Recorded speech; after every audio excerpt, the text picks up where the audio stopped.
from Fargo and serving you on TV, online, and on the go. This is Valley News Live at 6. We're not gangsters. We're not out here killing each other, out here harming people. We've been here for a long time. Two local rap groups are upset, saying they're being targeted after police release a video, part of it showing people jumping on cars, throwing money and screaming after a concert in Moorhead gets shut down. Good evening, everyone. Thanks for joining us tonight. Two local rap groups were at a hip-hop event on Saturday night at a Moorhead hotel. Those groups, Fast Money Boys and Lick Squad, have been called out by Fargo police for being gangs. Now, police say they had to turn off the power to shut down the concert after problems with alcohol and harassment. And as Valley News Team's crime and safety reporter Nicole Johnson shows us, that's when things got out of hand. You can hear police yelling at the crowd, giving people 10 minutes to leave or they'll be arrested. They were blocking people from getting into the hotel. They were honking horns, jumping on cars, creating this disturbance. People in the crowd were throwing $1 bills in the air, police say, to taunt them, adding the near riot was disrespectful and potentially dangerous. While no one was injured or even arrested, police wanted to show the public this video, saying people need to be aware. They don't realize that this is Moorhead, and it definitely it's Fargo Moorhead, and you know there's a following, and this is what the atmosphere can be like. An atmosphere police say is created by music groups performing and their followers like Fast Money Boys and Lick Squad. We ain't nothing but a music label. We love to rap, we love music.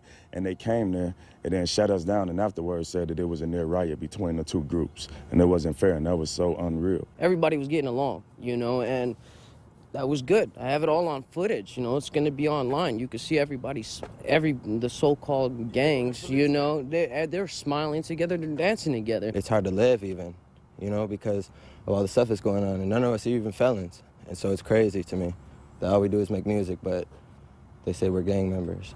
We're not gangsters. We're not out here killing each other, out here harming people. We've been here for a long time. Nicole Johnson, Valley News Live. Now, Dazen declined to comment on camera, but they do tell us nothing was damaged and they didn't lose any money. New information tonight on the body pulled last night from the Red River in Grand Forks. Police confirming that it's 25-year-old Aaron Pigeon of Badger, Minnesota. Pigeon went missing late Saturday night after telling friends he was stepping outside a downtown Grand Forks bar to have a cigarette. Police are still waiting on autopsy results to reveal if any foul play was involved.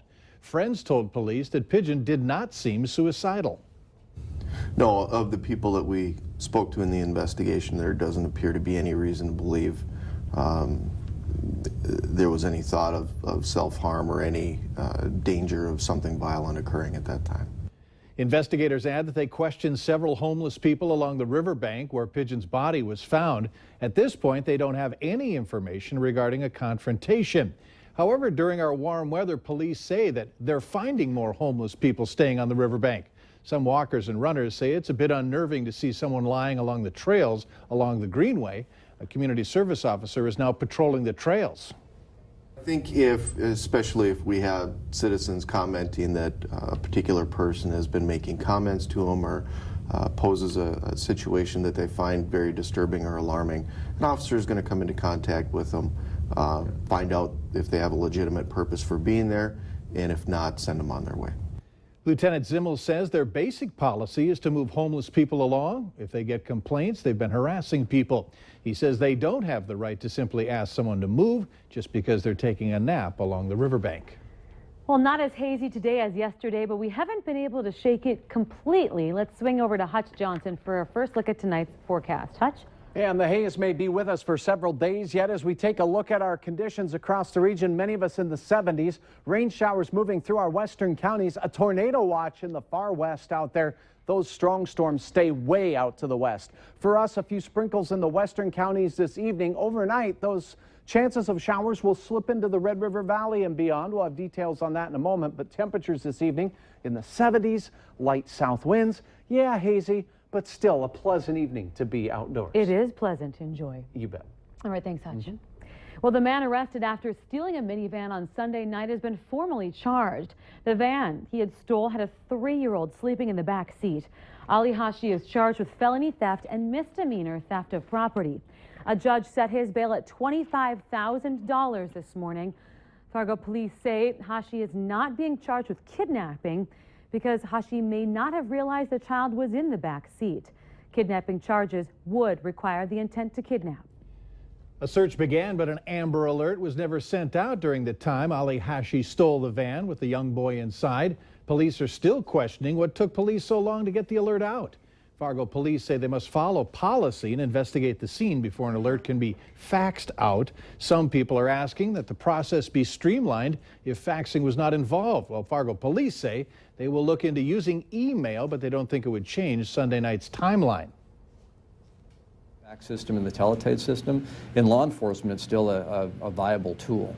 You know, people that think of a fax machine oftentimes think of an office fax machine in the corner in the basement somewhere, and the reality is, you know, our dispatch centers and our police departments are manned 24 hours a day, 7 days a week, and that fax machine and the teletype system are sitting right there in front of us. A spokesman for the North Dakota Highway Patrol says it prefers fax and paper because there's a chain that the Amber Alert must go through. The Obama administration has announced a major overhaul on how much money salaried workers can take home, especially if you work more than 40 hours a week. Our Washington correspondent Nick Starling explains how your paycheck may see an increase. 40 hours a week. Any more, you should get paid more. That's the message the Obama administration is pushing as they look to update overtime pay regulation. We're in a situation in which you could be a salaried worker earning $24,000 a year and you're not covered by overtime policies. Director of the White House Domestic Policy Council, Cecilia Munoz, says doubling the salary threshold to over $50,000 a year will help 5 million working Americans in 2016. We're simply updating them to make sure that if you work a long day, more than a 40-hour week, you get paid for that extra work. Both Republicans and a National Retail Federation say these regulations could cause employers to cut hours. In a statement, the NRF said, quote, "Our research shows that the managers who would supposedly benefit oppose this plan and that few workers would actually see more take-home pay," end quote. I don't think small businesses are arguing that they should be able to pay folks wages that keep their families in poverty in order to call them salaried workers. At the end of the day, it's good for our economy. It's good for workers to have the resources in order to buy the products and the services that small businesses and others provide. Munoz says the regulations would also allow workers to see their families more. If you work hard, if you work a full day's work, a full week's work, you ought to be paid enough to support your family. That's the essence of the American dream. In Washington, Nick Starling, Valley News Live. The Department of Labor also says the regulations will affect only about 3% of workers and small businesses. Here in North Dakota, the Department of Labor projects these regulations will help about 10,000 people. 2 mothers are sharing how their children's battle with cancer led them to go into the medical field. Now they're helping other children and their families battling similar diseases. Mothers Kelsey Strom and Katie Dam both explained this to their Sanford medical colleagues today. They talked about the importance of compassion and care for their children with cancer. That's after the 2 parents experienced firsthand how the effects of cancer are so far-reaching. They say their own kids inspire and motivate them to remain in the medical field. One time, he told me that one kid in his class, his mom was a stay-at-home mom, so he got to go to the park every day and got to do a whole bunch of fun things. And so I asked him if he wanted me to be a stay-at-home mom, and he said, well, then who would help all the kids? I think I kind of can empathize with parents a little more, and I can, you know, even if they don't know that my kid was sick and had cancer, I can give them advice and tidbits, you know, in conversation and be like, oh yeah, this, and maybe they'll, you know, take it to heart. Now, thankfully, both Kelsey's son Brody, here's a picture of him, and Katie's daughter Kaylee, they are in remission and doing well, and Brody is even able to play baseball. If you're traveling in the area, the Red River Valley Fairgrounds or Bonanzaville this week, you may run into some traffic problems. The fairgrounds will only be accessible from 13th Avenue South because crews are working on upgrading the sewer systems as part of the Main Avenue project. The closure is expected to be wrapped up by the 4th of July. If you're headed to Bonanzaville, you can also use 13th Avenue or take I-94 to the Main Avenue exit in West Fargo. Well, it's Tuesday, and that means another restaurant report card tonight on Valley News Live 10 at 10. Valley News Team's Bradford Eric will head to some eateries to see which need to clean up their act and which one is actually having to close its doors. That's at 10. Later on Valley News Live at 6, from sparklers to sky-erupting rockets, safety first can make all the difference for your upcoming Independence Day holiday. Showers moving through our western counties. I'll tell you how long it takes for them to get to your backyard coming up next.